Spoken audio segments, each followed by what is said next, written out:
Come hear our conversation about our relation, love through our nation, making the world a better place. Hi, welcome to Our Conversations, a cousins reunion that started with a conversation, and now we want to share our conversations with you. Hi, everybody. So our topic for today is related to International Women's Day, which just passed a few days ago. Month of March is also known as Women's Month. And so we thought it would be appropriate to share our thoughts about all things related to women, but in particular, we wanted to highlight 3 women who have made strides and have made changes in their particular fields. So if you didn't know, International Women's Day is always celebrated on March 8th, and every year has a theme. And this year's theme is called Break the Bias. And in general, the goal for the organization is to promote gender equality for today to have a sustainable tomorrow. And so we wanted to kind of discuss our thoughts about women, all things related to women as we are women, and also shine the light on some figures who we are proud of and inspired by. Okay, so the person I picked was her actual name is Joan Ruth Ginsburg. So the reason I picked her was because she just was an advocate for women. She, did a lot for, when she was an attorney, she did a lot for just gender in general. She was born Joan Ruth Bader Ginsburg. Joan Ruth Bader. She got married later, and her husband took her husband's name, Ginsburg. She's an American lawyer. She was born Jewish. She was nominated to the Supreme Court in '93 by Clinton. She died last year in September. And she was a great advocate for gender and equality for women's rights. She helped employees when claims against, pay discrimination. She was a volunteer for the American Civil Liberties Union. She, was actually an attorney for it was Rutgers law school. She was a professor, and she was paid less than her male counterparts because her husband had a good job. So that was the reason she was paid less. I thought that was very interesting. I think that probably would have made me want to, as a lawyer, want to fight for women's rights and, equal pay and all that. She was, a pillar for good for women. And so that's why I had picked her. Also for, this year with, it being for gender equality for today and for a sustainable tomorrow. I looked into some other things. Women lead in our homes, communities, organizations, in government, and movements. You have movements. You have people like Harriet Tubman. You have Rosa Parks. Homes. Women are buying more homes than men as of last year. And even though that's a big thing, obviously the money issue of us getting paid less is still hasn't really changed. It's changed a little. I shouldn't say it hasn't changed. It's changed a little, but not a lot. Women are becoming CEOs. There's a woman called Rosalind Brewer that is a CEO of Walgreens Boots Alliance. For people in the community, I had looked up a few, and that was HWL is How Women Lead. They're top executive women who have a creed, and it's be fierce advocates for each other, say yes to helping each other, be unabashedly visible, which that one I liked a lot, and reinforce your voice and each other's voices. So they advocate for individual collective power to influence the change they want to make in the world, for leadership, investment, and philosophy. I will be looking them up again because they had a lot of interesting things there that I liked and I wanted to see. So that was my kind of little look up for National Women's Day. So why did she inspire you, Vonda? Ruth, she's very outspoken, and I like that about her a lot.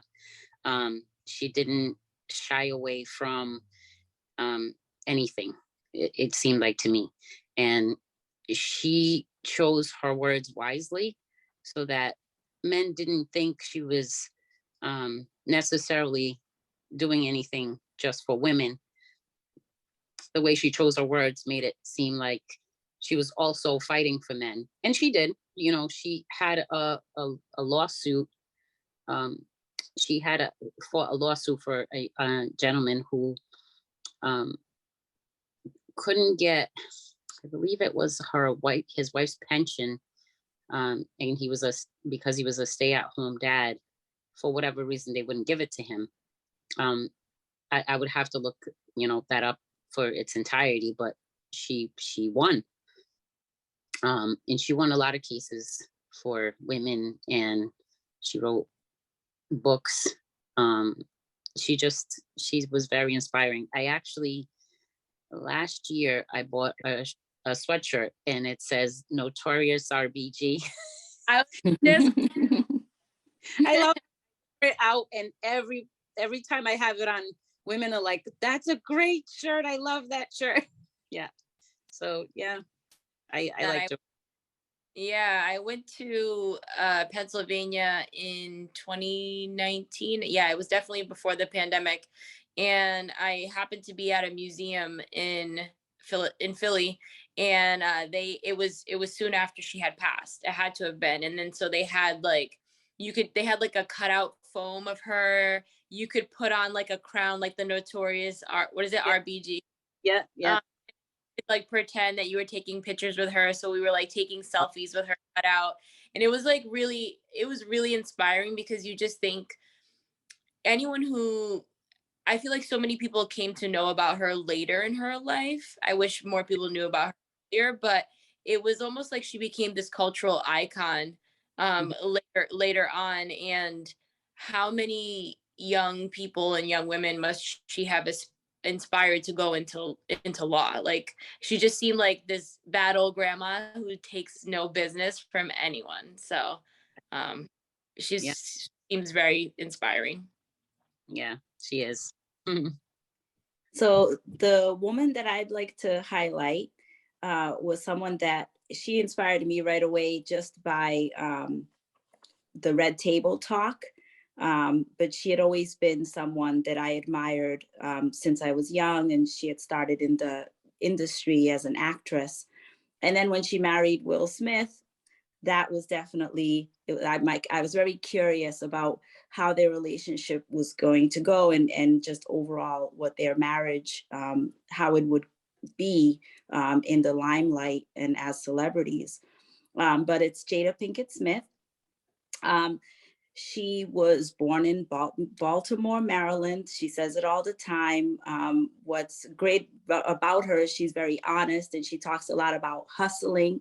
And at one point, when she was a teenager, she was actually a drug dealer. Her mother was a heroin addict. Her father was an alcoholic. her grandmother raised her. And when her grandmother saw her potential, her grandmother put her in an art school. Her high school was like a art school where she could take dance and singing. And so that was great because it really helped her, get out of her circumstances. But what's very inspiring to me about her is she's just not an actress. She's written a children's book. She's a singer. She was part of a band at one time, and she's a producer, a philanthropist, an entrepreneur, a mom, a wife. And I like that she didn't just stay stagnant in one career. Like she was able to be an actress, and then while she was raising her kids, and as her husband is being a movie star, she starts to go on tour and is a rock star. Behind the scenes, she's writing a book. Like she was able to find a lot of different ways to reinvent herself and to use her gifts and her talents and her abilities to basically create her brand. Red Table Talk started in 2018. And at first it was just a conversation between her mother, and her daughter. Now she calls it the table of transparency, because she really welcomes everyone, as she does, to be very honest and very transparent. So Red Table Talk is very diverse, very inclusive. It talks a lot of topics, and I like how, even though a lot of the people she interviews are celebrities, but the things that they talk about are struggles and pain and hurt, loss, relationships, all things that anyone could relate to. So, she's won several awards. Red Table Talk won an Emmy, if I'm not mistaken. So, it's just, she's very inspiring because for someone that came from such a hard background, she was able to really get to a place where she's not, she doesn't mind being a celebrity. She's not shy about having money, but she's also very generous, and she's also open to her struggles and her problems, and just that, everybody has problems, and she's there at this table talk to kind of help people heal as she herself is healing. And most recently, some things came out while her and Will, I guess, were taking some time off from each other. And she talked about how that was a different entanglement, which I thought was interesting, that first of all, that she was honest to talk about it, but just being able to kind of put a word to what happens after 20 years of marriage and things that occur between a husband and a wife. So I like table talk. I like that she does just celebrities, so that you can see that it's not just normal people who have problems. Everyone has problems, and it doesn't matter if you're a celebrity, if you're a singer or a dancer or, a movie star or what have you. I do like that about her show. Cool. So my person is Malala Yousefzai, but only just really just known as Malala. And if you don't know about her, she's a Pakistani activist. She's currently 24 years old, so younger than the other two ladies that were mentioned, but her story actually started way before that. So she was born in Pakistan in the Swat Valley region, and how she came to be known worldwide is because when she was 15 years old, she was shot by members of the Taliban simply for trying to go to school. And so she is an activist for education for everyone, especially for girls, but really an activist for children, and just wanting everyone to have high quality, free and high quality education, primary and secondary. So after this incident, obviously she had to heal, but She went on to write a book. She received many awards. Most people know that she received the Nobel Peace Prize, which is obviously a very difficult award to win in the first place. She became the youngest person to receive that award at 17 years old, which I thought was just like so inspiring. The first time I heard about it, I actually watched her acceptance speech the other day just because I had never seen it, and I was just so inspired by what she said. So you just should definitely watch it if you've never seen it.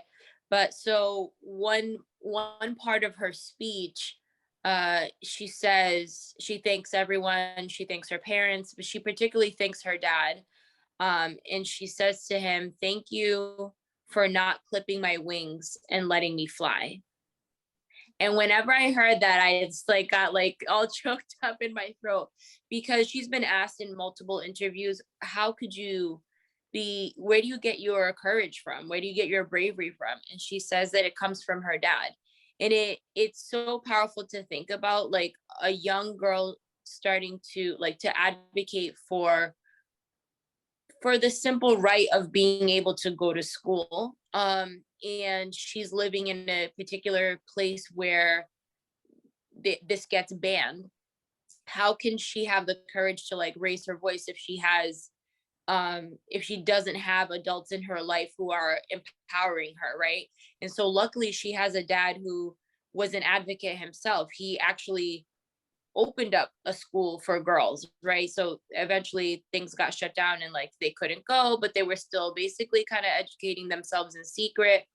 So that says a lot for a young girl to be in a space like that, where she has a father, she has a family, but she has a father in particular who is like, yes, you should speak up for your rights. As early as 11 years old, she was on, anonymously through like the BBC radio and in other mediums, like advocating as young as 11 years old. And then eventually her family got targeted, and that's ultimately what happened.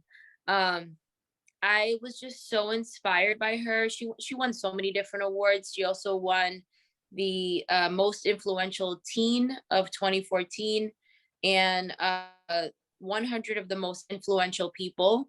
I chose her because I just think that a lot of people think you have to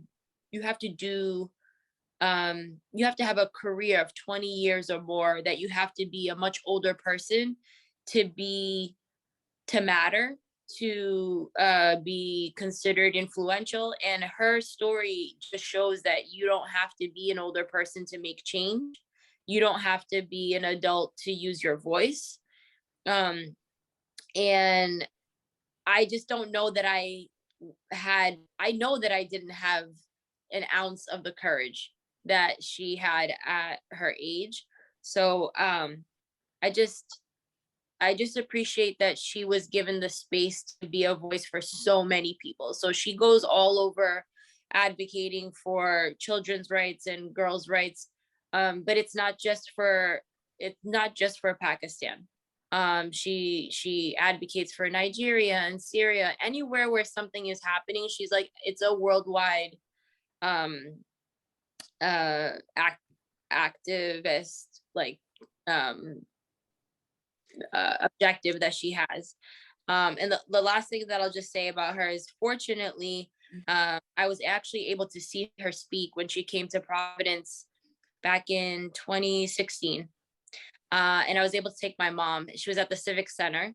And she, of course, everyone was excited to see her there. And when she talks about what she's passionate about, you would think that you're listening to someone who's, in their 60s. Like, she has such an old soul, but then she'll quickly remind you that she's a teenager. Obviously, she was younger at that time. But she'll quickly remind you that she's a teenager. She'll say things like, my mom will argue with me that I have to clean my bedroom. And I'll say things like, well, Mom, but I won the Nobel Peace Prize. Why do I have to clean my bedroom? She's still very much like, she fights with her brothers. Like, she's still very much a young person. And so you don't forget that. Like you can have a passion, have a goal, you can do big things in the world and still keep your youthful spirit.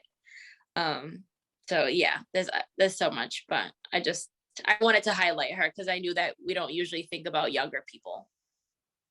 I just want to say too that it definitely seems like there's a common theme with all three of our women that we're highlighting, because of the fact that they were able to use their life experience and their own personal experience to actually go out into the world and inspire others.